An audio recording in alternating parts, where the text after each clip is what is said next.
Hello everyone, I'm Alicia and this is Our Village, Our Voices. Today we'll be talking with Loretta Smith, who is running for Portland City Council. When we reached out to our local candidates for an interview, she was more than happy to talk to us. In this interview, Loretta will tell us about her life and her passion for politics. Thank you for joining us. We hope you are inspired by watching. Feel more comfortable with knowing when it's just a conversation. Okay. So I wanted to start out by asking you what it was like growing up for you and how that kind of propelled you into your life as it is today. Wow, I grew up with, I'm the oldest of two younger sisters, and that in itself is something, being yeah. the oldest. I mean. Yeah. It's a lot of responsibility. We would come out to Portland to visit my grandparents and my dad, who lived in Portland. And where were you living? I was living your in sisters? Michigan, in Grand Rapids. Okay. Yeah. So that was a pretty interesting place. It was the coldest place in America that I could ever think of as a kid. For me to come to Oregon, it was a big deal. I was trying to run away from the cold. Yeah. And so you had your mom in Michigan, and your dad was here in Portland. Yeah. And he was from Portland. He's from Portland. They separated when we were younger, and my mom went back to Michigan, and he stayed here in Oregon. And how old were you? I think I was maybe, I don't know, around about 6. Okay. Or so. You know, some of my earliest memories are of my mom. She served food to Head Start children. Oh, yeah? Yeah, and she also cooked the food for Head Start children along with my grandmother. But then later on, she worked for General Motors. Okay. And she spent most of her career as a factory worker in Michigan. Mm-hmm. So she always said that this kind of work is not for you. You need to go get an education and do something really big with your life. Yeah. Yeah. I challenged her one summer. I came home from college because they make great money doing piecework, and I said, I want to work here for the summer, right? Because that was a big job if you could get in on that. And they usually gave people whose parents worked there, they gave them first shot at getting the summer jobs. And I had my nails just like today. So my mom said, you're not gonna last doing this. Oh my God, I don't even think I lasted a week. And she said, I told you, you couldn't do this kind of work. So you make sure you go back to school. And it was— She got you in like the worst job possible there, so you wouldn't want to stay. I believe so. So I ended up working for some kind of office company, answering phones the rest of the summer. It didn't pay as well. With General Motors still, or no, you just went? No, not with General Motors. It was outside. It was in a neighborhood office not too far from my house, and it was to answer the telephone. I heard you had worked for Forestry Service. Was that during college for you? Yeah, that was my first year in college, the forestry department at Oregon State University. Cool. I asked my supervisor, I said, why did I get this job? She said, you were the only person who applied who had prior work experience in the high school. And so that's why I think I pushed so hard for the Summer Jobs Program. It's a program for high school kids and college students between the ages of 16 and 24. Okay. If you're from a low income background, that you can qualify for it. Okay. It's income based. And there are a lot of kids of color who are in this program. I'm very proud of it because I started off with 25 kids, and now we've grown the program over the last 7 years to we pay right now for 650 kids just with Multnomah County's money. Wow. And so we place them in different departments throughout the county and different jobs out in the private sector as well. So a lot of government sort of jobs. Yeah, it's all the original thing I wanted to do for public service, because there are very few people of color who work at the county. So I wanted to improve and increase the numbers of minority employees, and also let young people know what kind of opportunities are in government service. So tell me about you with your son. There was a point where you were homeless yourself. Well, yeah, you know, when I had my son, me and his dad broke up early, and I had a 6-month-old son, and I had to couch surf at my grandfather's house.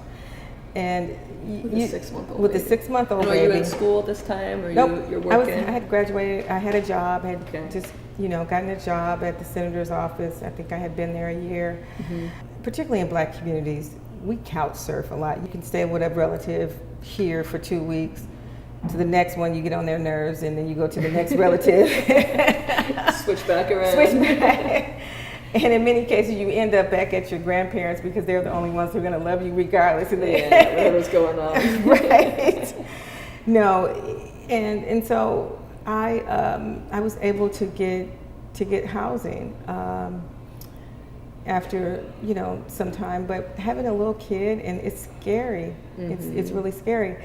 We moved actually 4 times before he was in 1st grade. Oh wow! And that's typical of single parents, low-income families. I was trying to move to get into a better school district. Right. Thinking about where is he going to go to school? How can I trying to get him there when he was younger? Trying to get him there when he was younger, get in the cluster, and that was my biggest deal. And then, our first place, we didn't have a big 2-bedroom. We had a 1-bedroom, and I had my baby crib in that room, and that's how we lived. So tell me what it was like for you having a family and coming into all this. I mean, politics is not an easy area of life to be in. It's not, but I worked for Senator Wyden for 21 years, and I raised my son as a single mom? working as a single mom while working for Senator Wyden. Yeah. And from birth to going to college, so it was always a balancing act, and I always, in my mind, I never turned down an assignment. Yeah. Because I didn't want anyone to think that just because I have a son, I'm going to figure out how to do it. I'm going to figure out if I need to get night care or daycare. Right. I'm going to figure it out, but I'm never not going to turn down an assignment or ask for any deference, because I didn't want anybody to say she can't do it. Right. I was the only, because she got a kid. Yeah. But I was the only person, and generally women in those kind of positions in the office, we didn't have anyone else who had a kid. Really? No, none of the other women had kids. Wow. When I first moved there, I was the youngest person in his office. Yeah. It was very intimidating because all these people who had been in politics for a long time, they knew all the language, they knew the people, they had relationships with, other political people. I didn't have any of that, so that was very intimidating for me. And there's none of that history in your families. No history. So politics wasn't something that you came by naturally. No, but families are very political within themselves. Yes. You got to know which matriarch to follow. Yes. I sat back and by osmosis took in a lot of stuff. A lot of things I didn't ask about, I just watched and saw how they did it, because I wanted them to know that I belonged there too. Yeah. And so I knew going in that I didn't have all the background and experience. And then I got the first opportunity to move up and to be a case worker, where we worked on veterans, casework, Social Security, immigration. It was a nice first experience because I almost didn't take that job. Yeah. I'm the first person in my family to graduate from college, in my immediate family. And I wanted a management trainee program, and I knew that that's probably what my mom wanted, to see me have this big time job since I had graduated. My mom's not going to be happy about this. I said, because this is a receptionist job. Right. I said, yeah, that's the only job that's out there. It was this S&L crisis. There were no jobs out there. And so she said, do you have a job? And I said, no. She said, well, you better get over there and answer those telephones. But what I didn't, and I tell my kids, what I didn't understand was that was my management training program. Yeah. I got a chance at the front desk to talk to everybody. I mean, there were mayors and other congressional people calling that office, community leaders who were calling, trying to get a meeting with the congressman and then the senator. I was his front desk person at so the. You're talking to everybody. I'm talking to people, and then then I'm understanding who they are and what kind of place they are in the city and what issues they care about. And so I got a bird's eye view very quickly. And then you went on to Multnomah County. Yeah. And what drove you to get involved in that? Well, I think I always wanted to run at some point, was probably too scared to. The senator had asked me several times, kiddo, are you going to run for a state rep? Are you going to run for this? Are you going to run for that? And I constantly said no, for a couple of reasons, because I was a single parent. I couldn't afford to be a state legislator. Yeah. They made even less than what I made. And I thought about it, but I had no place else to run. I said, oh no, I got to wait until my son goes to middle school, high school, and no, I'm trying to help my son get a college scholarship. And so when this opportunity came up, I had no place else to run. Yeah. And I think this is an important point because women, it takes us, I think the data shows that it takes us about 8 times for someone to ask us to run for office before we say we can do it. Or you step into it. Well, white men, they go to sleep at night and they have a dream or a bright idea and they wake up in the morning and say they want to be president and they end up being president. Right. And so we don't have that same, Yeah. we don't have that same kind of courage. Yeah. And so knowing that, that's why I do a lunch every year. This year will be my 6th year. I have a lunch called the Dr. Martin Luther King Women's Equity Lunch. And this equity lunch, I bring in a woman that I know from around the country because I'm the only local Black elected. I bring in mayors, commissioners, to say there are other women around the country who can be a mayor, and have them come and be a keynote speaker and meet them and bring them so they can touch other Black electeds during Dr. King holiday. Yeah. So we do that on the really cool. Friday before his before the Monday. Before the Monday, yeah. That's great. What is it for you? What is it like for you to interact with the world as a Black woman, as a politician, with all of this makeup that you have that somebody like me wouldn't be able to understand because I'm not in your shoes. I haven't lived your life. Can you help us kind of understand? Right. Just on face value of being a Black woman, I can just start from something that's very simple that both of us do. We both have to eat. We both have to buy clothes. So, Black women and women of color, they're scrutinized at a higher level than anyone. People follow you around in the department store, wanting to know if you're stealing. Yeah. Even now at this stage of life. Yeah, because when you walk through the door, you don't come with your credentials. You come with your face and who you are. People don't know you. If they don't know you, they just put you in that box. Put you in that box. So there's that. And then there's this whole thing about answering to a Black woman. Like at the county, I'm the second African American in the history of 165 years of being on that commission. They haven't had a Black woman on that board for 23 years before I got there. Wow. And the first one was Gladys McCoy.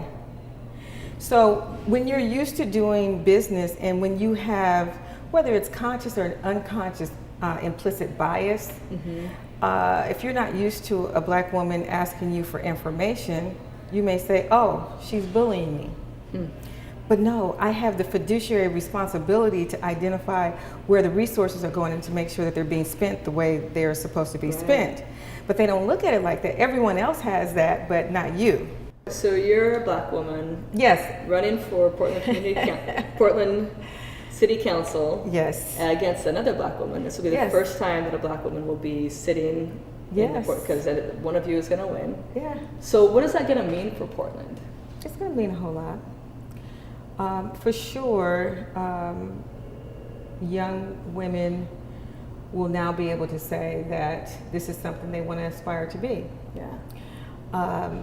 Hopefully with the work and the visibility that I've had over the last 8 years as a county commissioner, these same women will see that this is an opportunity, and this is an opportunity to go and do additional work in the public sector, and to be an elected official, and to have a voice, and to be able to use that voice, and through my experience and background and track record of working in the community and in government. And I want to be able to show that, yeah, you can get things done. You can also be very deliberate. You can be passionate, and you can still do your job and have a family too. So yeah, thank you so much for your time. I have to come back. Okay, if you want to, we will take you back. Well, you take me back after I win. We'll do a follow. I was going to say after you win. After I win, we'll come back, and I'll give you my whole 6-month, 180-day plan. Yeah, I would love that. Thank you so much for taking your time today. I know you're super busy, so I really That's appreciate okay. it. Thanks. I appreciate it. Thank you for spending time with us today. We hope you felt empowered by getting to know Loretta. Remember, it is voting season, and your voice matters. Please get out your vote. We appreciate hearing from you in our comments section. Please remember to subscribe to our growing channel to view upcoming videos of amazing women. Thank you so much for joining our village.